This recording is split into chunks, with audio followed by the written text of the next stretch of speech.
අපි දැන් ඩිස්කස් කරන්න යන්නේ ලෝකයේ ප්‍රථම ඔන්ලයින් ඩිස්කස් මසුන් තරඟාවලිය ගැන.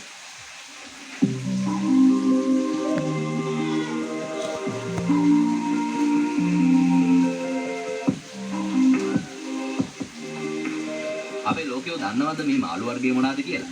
මේ තමයි ඩිස්කස් කියන මාළු වර්ගය. ඩිස්කස් කියලා කියන්නේ ඇමේසන් ගඟ ආශ්‍රිතව ජීවත් වෙන මාළු විශේෂයක්.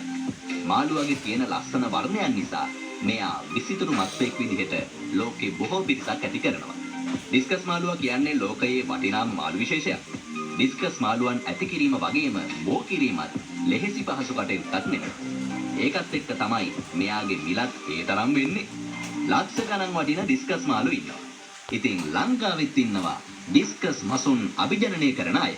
ඒ සේරම එකතු වෙලා හදාගත්ත සංගමයක් වෙන සිලෝන් ඩිස්කස් සංගමය ලෝක ඩිස්කස් සංගමය සමග එකතු වෙලා ඔන්ලයින් හරහා ජාත්‍යන්තර සහ දේශීය ඩිස්කස් මාළු තරඟාවලියක් පවත්වලා පහුගියදායේ තරඟාවලියේ ජයග්‍රාහකයින්ට හිමි ත්‍යාග සම්මාන සහ සහතික පත්‍ර ප්‍රදානෝත්සවය පැවැත්වුණා කොළඹ බණ්ඩාරනායක සම්මන්ත්‍රණ ශාලාවේදී. ලෝකයේම පළවෙනි වතාවට තමයි මේ වගේ ඔන්ලයින් තරඟාවලියක් සංවිධානය කරලා තියෙන්නේ. සිලෝන් ඩිස්කස් සංගමේ සභාපති දිනේෂ් සොයිසා මහතාගේ ප්‍රධානත්වයෙන් තමයි මේ සම්මාන ප්‍රදානෝත්සවය පැවැත්වුනේ.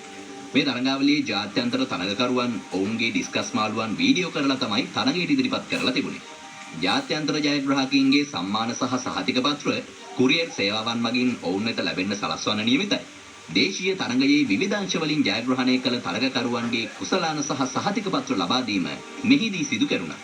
අපේ රටට විශාල විදේශ විනිමයක් ගේන්න පුළුවන් හොඳ ලාභයකුත් ලබන්න පුළුවන් හොඳ ව්‍යාපාරයක් තමයි ඩිස්කස් මාළු අභිජනනය කියලා කියන්නේ. ලෝකයා ඒ ගැන ඉදිරියේදී විස්තර කියන්නම් කොහොමද?